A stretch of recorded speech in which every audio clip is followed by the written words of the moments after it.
Topic है हम लोग का रासायनिक अभिक्रियाओं के प्रकार, यानी कि जो भी रिएक्शन हम लोग करवाए थे उन सब का रिएक्शन का टाइप, कि किस टाइप का रिएक्शन होता है वो हम लोग को देखना है।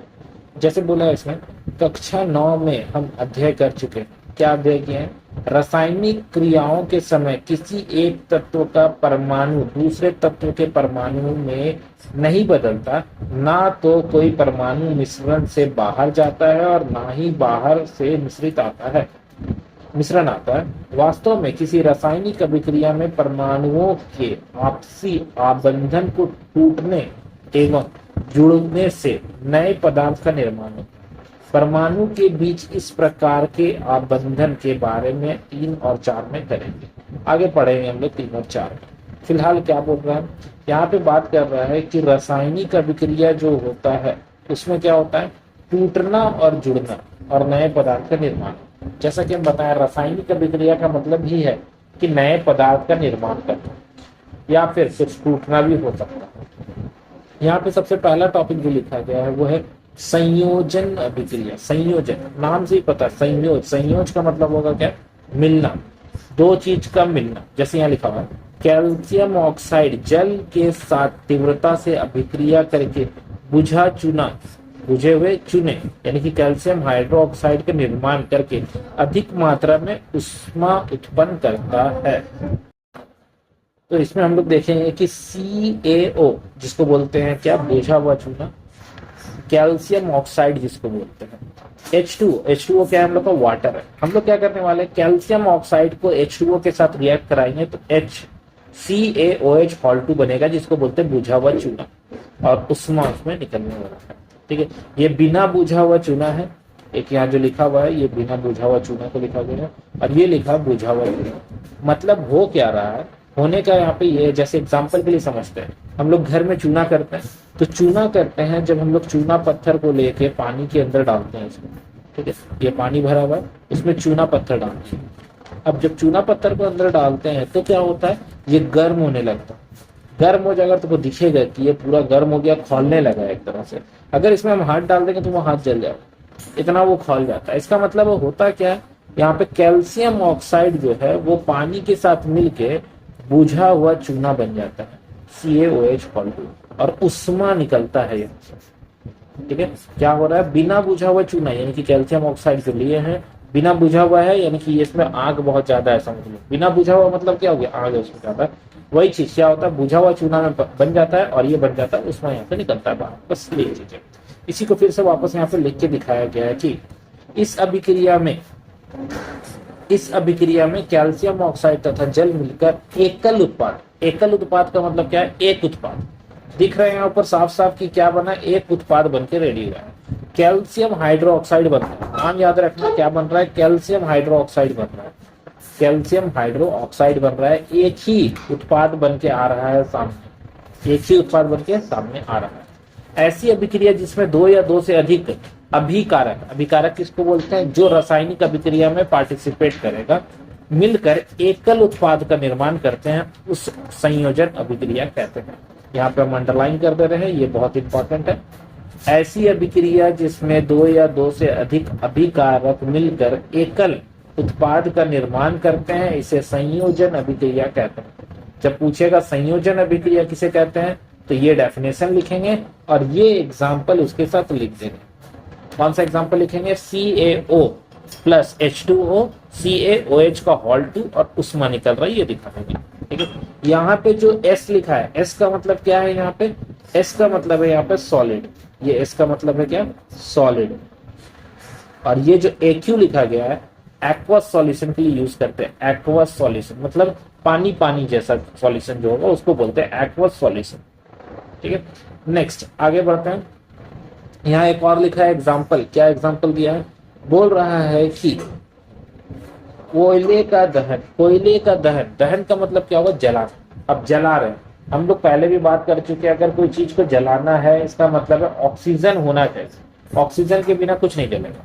तो जब कार्बन को जलाएंगे ऑक्सीजन के साथ तो कार्बन डाइऑक्साइड बनेगा।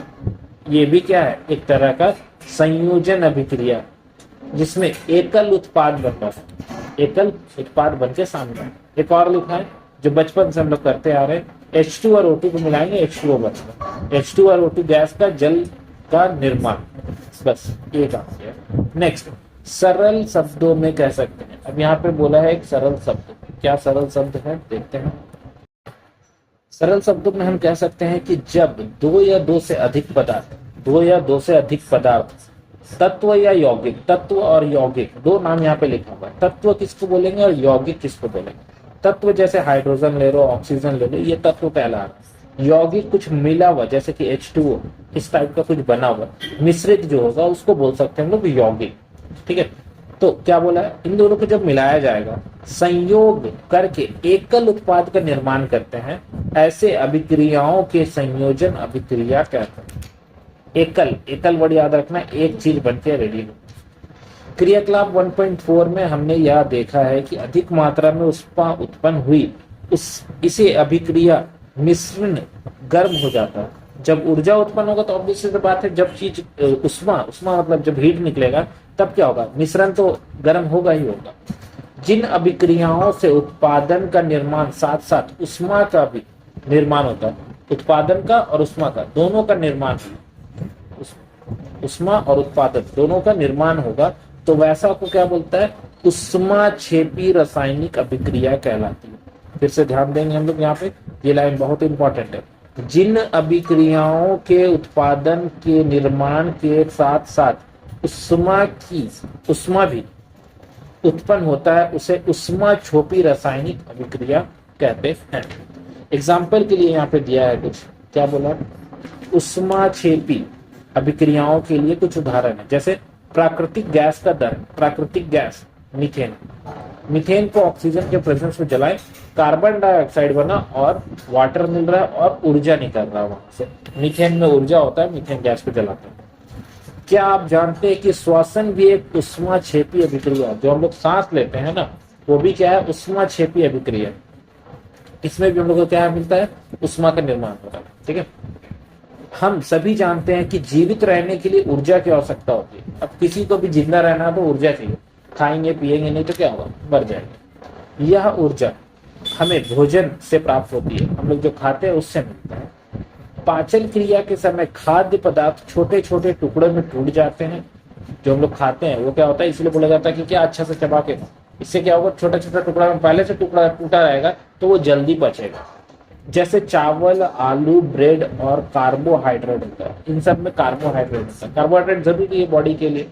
इन कार्बोहाइड्रेट्स के टूटने से ग्लूकोज प्राप्त होता है। ग्लूकोज जो ग्लूकॉन डी बोलते हैं ना, उसी तरह से ग्लूकोज होता है जो हम लोग को बॉडी को चाहिए होता है। यह ग्लूकोज हमारे शरीर की कोशिका में उपस्थित ऑक्सीजन से मिलकर हमें ऊर्जा प्रदान करता है। ये जो ग्लूकोज हम लोग को मिलता है, वो ग्लूकोज क्या करता है, ऑक्सीजन के साथ मिलकर ऊर्जा प्रदान करता है। इस अभिक्रिया का विशेष नाम श्वसन है। ये श्वसन के लिए, श्वसन जो भी हम बोले कि श्वसन में काम करता है, तो श्वसन के लिए क्या लिखना है, ये लाइन। इस अध्याय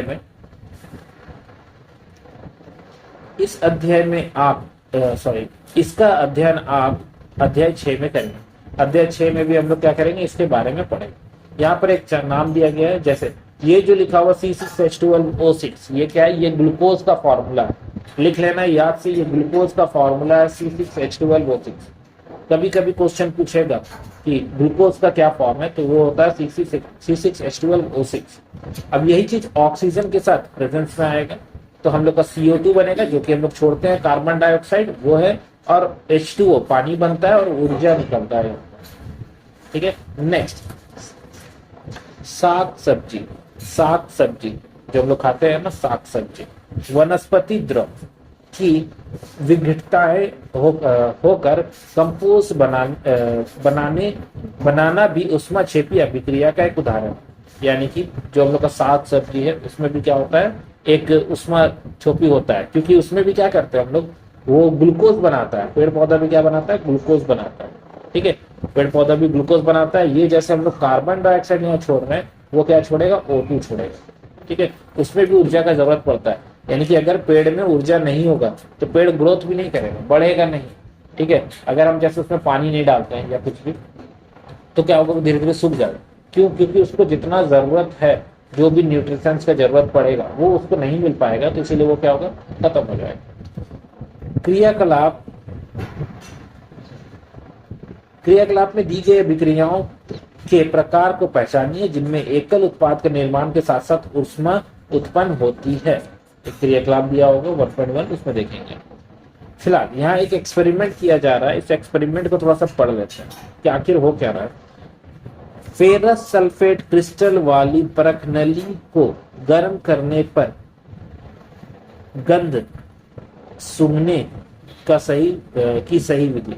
अब ये क्या बोल रहा है, यहाँ पे बोला जा रहा है एक बर्नर ले लिया गया, एक गैस को धीमे, इसको छोड़ो पहले ये देखते हैं जो चीज इसमें दिया गया है। क्वाथन नली, ये जो पाइप लिया गया है, मतलब जिसमें हम लोग एक्सपेरिमेंट कर रहे हैं, फेरस सल्फेट का क्रिस्टल है, इस पाइप के अंदर में दिख रहा होगा। इस पाइप के अंदर में क्या है, फेरस सल्फेट है, ये वाला चीज क्या है, फेरस सल्फेट है। ठीक है, उसको गर्म किया जा रहा है। गर्म करने के लिए क्या यूज कर रहे हैं, बर्नर को यूज कर रहे हैं। ठीक है, अब यहाँ से गैस निकल रहा है, क्या निकल रहा है, क्वाथन नली के खुले सिरे को अपने पड़ोसी या अपनी ओर ना रखें। क्यों? क्योंकि यहाँ से जो गैस निकल रहा है ये क्या है, हार्मफुल होगा। पढ़ते हैं, गैस को धीमे से अपनी नाक की ओर मोड़ दीजिए। अब तुम उसको स्मेल करने के लिए अपना तरफ हल्का सा मोड़ सकती है, जिससे तुमको क्या होगा, उसका स्मेल आएगा। ठीक है, ये एक्टिविटी में बोला गया था, ये शायद इसी का एक्टिविटी। ठीक है, अब इस एक्टिविटी में यहाँ पे लिखा हुआ है एक दूसरा टॉपिक के साथ इसको स्टार्ट किया गया है। क्या बोला है, वियोजन, जिसको बोले हैं अपघटन अभिक्रिया, वियोजन और अपघटन। अब ये क्या, इसमें हम लोग बात करेंगे कि एक चीज टूट के दो या दो से ज्यादा चीज में डिवाइड हो जाएगा, उसको बोला जाता है। तो पढ़ते हैं, क्या आपने ध्यान दिया कि फेरस सल्फेट क्रिस्टल के हरे रंग का परिवर्तन हुआ, ग्रीन कलर था वो बदल गया। सल्फर के दहन से उत्पन्न इस अभिलक्षणीय गंध को भी आप सुन सकते हैं। ये जो गंध जो आ रहा है, जो स्मेल आ रहा है, उसको हम सुन सकते हैं। आप देख सकते हैं कि इस अभिक्रिया में एकल अभिकारक टूटकर, एकल अभिकारक मतलब एक, टूटकर छोटे छोटे उत्पाद प्रदान करता है। छोटा छोटा उत्पाद बन के आया, हम देखेंगे हम क्या क्या बन के आया है। पहला वाला FeO3, जिसको क्या बोलेंगे, फेरिक ऑक्साइड, SO2 और SO3 बना है। सल्फर डाइऑक्साइड और सल्फर ट्राइऑक्साइड बन के आया है। यहाँ पढ़ेंगे तो भी पता चल जाएगा क्या बना। यह एक वियोजन अभिक्रिया है। अब वियोजन अभिक्रिया का डेफिनेशन यहीं से अंडरलाइन करके हम बता सकते हैं क्या, अभिक्रिया में एकल अभिकारक टूट के छोटे छोटे उत्पाद प्रदान करता है, या एक वियोजन अभिक्रिया है। गर्म करने पर फेरस सल्फेट FeSO4 और 7H2O का क्रिस्टल जल त्याग देता है। जल त्याग देना मतलब पानी जो रहता है उसमें उसको छोड़ देता है और क्रिस्टल का रंग बदल जाता है। इसके उपरांत यह फेरिक ऑक्साइड यानी कि FeO3 सल्फर डाइऑक्साइड और सल्फर ट्राइऑक्साइड में विभाजित हो जाता है। दो या दो से ज्यादा चीज में क्या होता है, टूट जाता है। टूटना, विभाजित होना मतलब वही है। फेरिक ऑक्साइड ठोस है, फेरिक ऑक्साइड जो ऊपर बना वो ठोस है। SO2 और SO3 क्या है, गैस है, जिसको हमको स्मेल नहीं करना चाहिए। उष्मा देने के लिए कैल्शियम कार्बोनेट का कैल्शियम ऑक्साइड और कार्बन डाइऑक्साइड में वियोजन होना एक मुख्य वियोजन अभिक्रिया है। ये एक मुख्य वियोजन अभिक्रिया है जिसमें क्या हो रहा है, फिर से देखेंगे। उष्मा देने के लिए कैल्शियम कार्बोनेट को कैल्शियम ऑक्साइड, कैल्शियम कार्बोनेट बनाना है तो कैल्शियम ऑक्साइड और कार्बन डाइऑक्साइड में वियोजन होगा, टूटेगा। ठीक है,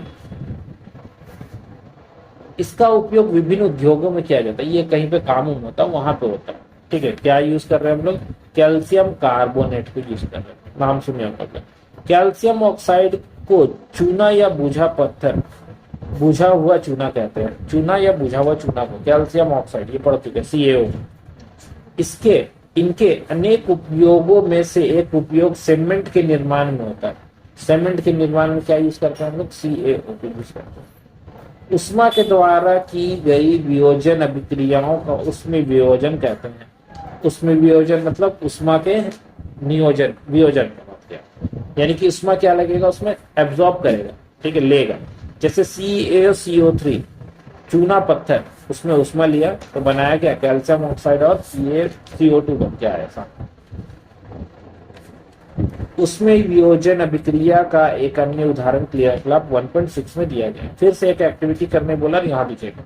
लेड नाइट्रेट लिया है, क्वाथनांक नली लिया है, परत नली पकड़ने वाला चिमटा लिया। यहाँ से गैस निकलता हुआ ऊपर जा रहा है और ये बर्नर है, ये तो हम लोग को पता ही है। गैस निकल के ऊपर जाएगा तो गैस को हम लोग चेक करेंगे वो क्या बनता है। एक चीज था उससे टूट के दो या दो से ज्यादा चीज बना।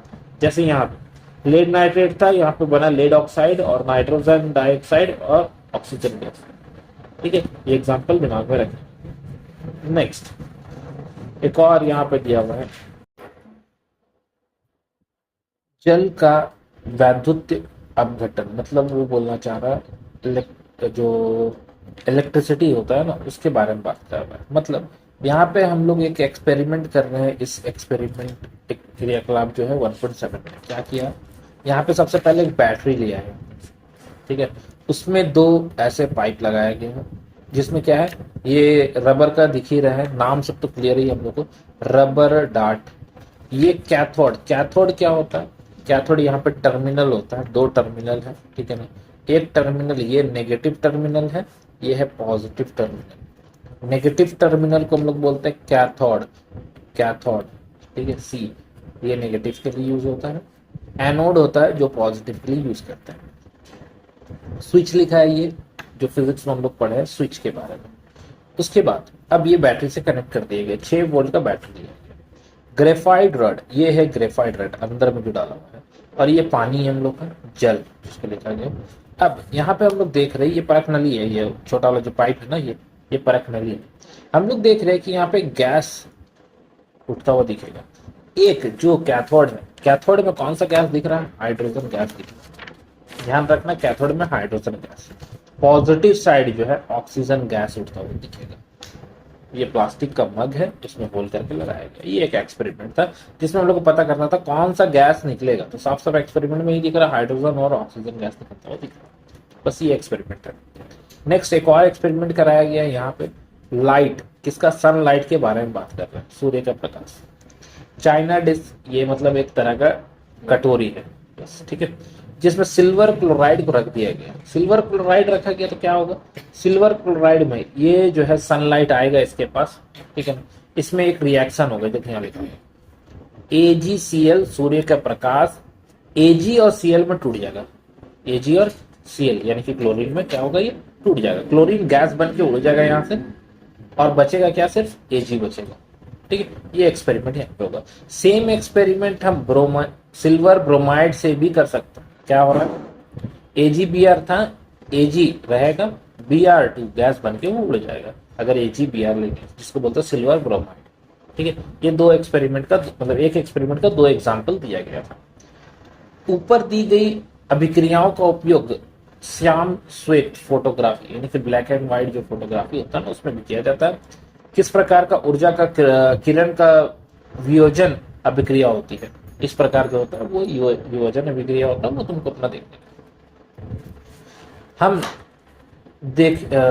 हमने देखा कि वियोजन अभिक्रिया के अभिकारक को तोड़ने के लिए उष्मा प्रकाश या विद्युत ऊर्जा, अभी जो देखें विद्युत ऊर्जा या फिर उष्मा या प्रकाश का जरूरत पड़ता है, आवश्यकता होती है। जिन अभिक्रियाओं में ऊर्जा अवशोषित होता है, अवशोषित ऊर्जा क्या हो रहा है, अवशोषित हो रहा है, ठीक है। ऊर्जा क्या हो रहा है, अवशोषित हो रहा है, तो उसको क्या बोलते हैं, उष्मा शोषी अभिक्रिया।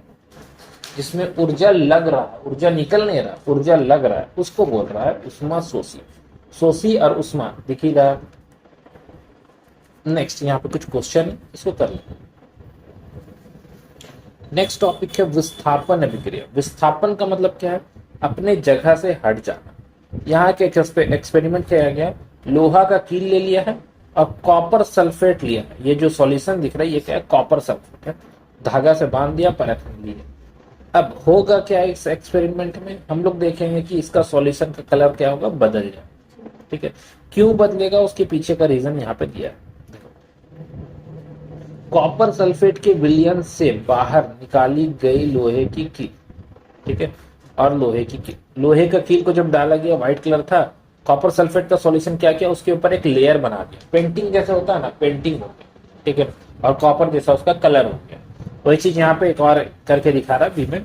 कॉपर सल्फेट का विलयन को लिया गया है ए में, और परख नली स्टैंड है अभिक्रिया मिश्रण बी, और बी में एक मिश्रण है, ए एक मिश्रण है, बी एक मिश्रण, ठीक है।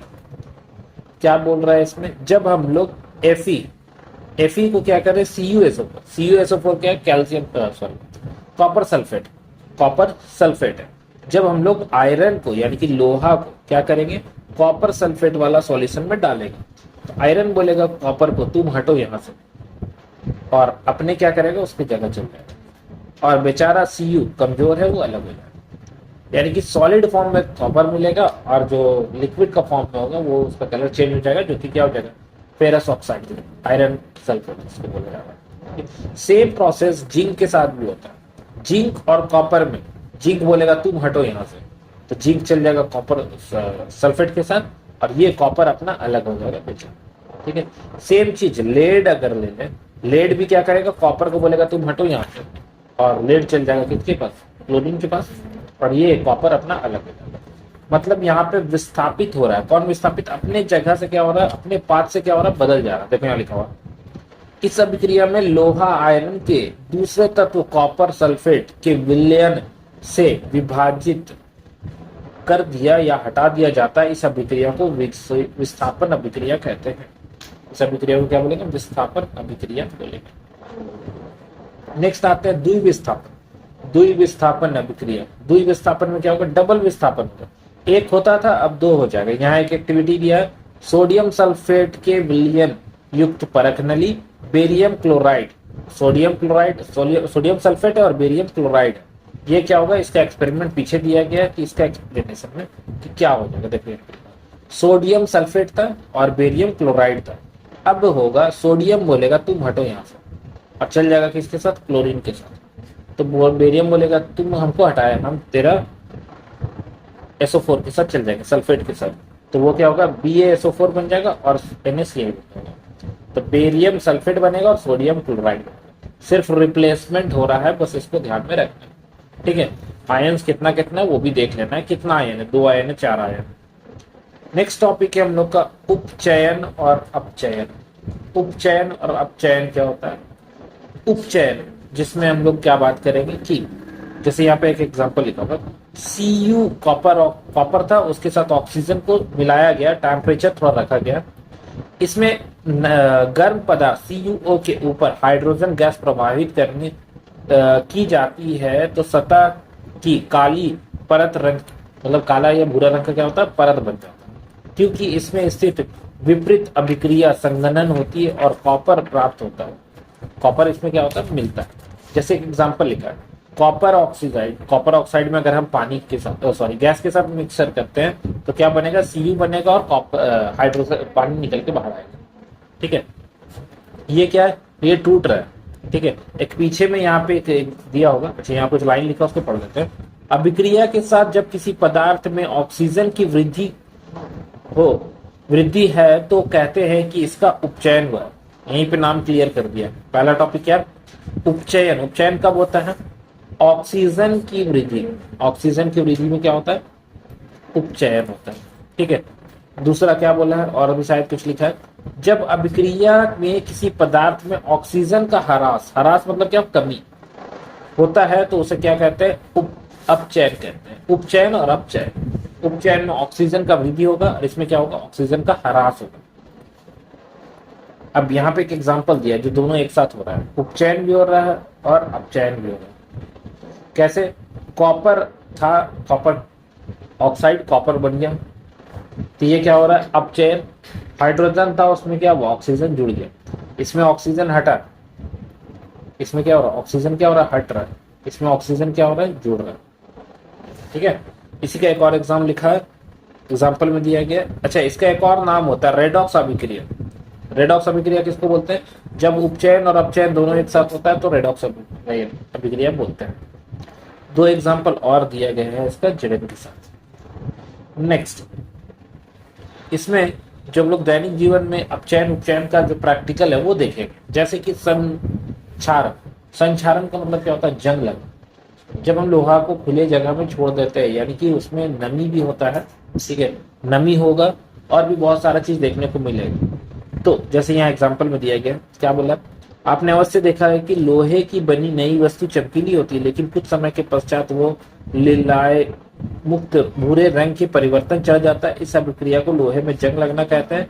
कुछ अन्य धातु भी ऐसे ही परिवर्तित करती है। क्या आप चांदी और तांबे में चलने वाली परतों के रंग को ध्यान दिया है? जब कोई धातु के आसपास अम्ल अद्रव्य आदि के संपर्क में आती है तो संचारित होती है और इस अभिक्रिया को संचारण कहते हैं। मतलब जब वो वायु के प्रेजेंस में या फिर कोई नमी का प्रेजेंस में आ जाएगा तो वो क्या हो जाएगा, बदल जाएगा, संचारित हो जाएगा। ठीक है, नेक्स्ट एक और है नाम यहाँ पे विकृत गंधिता। विकृत गंधिता मतलब क्या होता है, जो हम लोग चिप्स उप्स खाते हैं, हवा निकल जाता है तो कैसा होता है, स्मेल चेंज होता है, टेस्ट बदल जाता है, वही चीज बोला, मतलब खराब हो जाना, खाने का खराब होना, कहते हैं लिखा हुआ है। उपचयित होने पर तेल और वासा विकृगंधिता हो जाती है और इसका स्वाद और गंध बदल जाता है।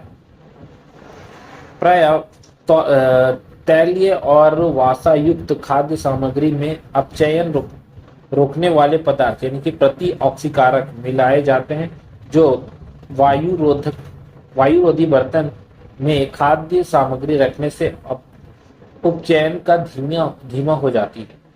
ठीक है, मतलब वो क्या होगा, धीमा हो जाएगा, स्लो हो जाएगा, कम हो जाएगा। आप जानते हैं कि चिप्स बनाने के लिए चिप्स की थैली में ऑक्सीजन हटाकर उसमें नाइट्रोजन जैसी सक्रिय गैस को डाल दिया जाता है। कौन सा गैस होता है उसमें, नाइट्रोजन गैस। अच्छा, ये तो खत्म हो गया, बस यही तो चैप्टर, और कुछ नहीं है इसमें। इसको देख लेना, फिर नेक्स्ट क्लास में हम लोग इसका क्वेश्चन आंसर देखते हैं।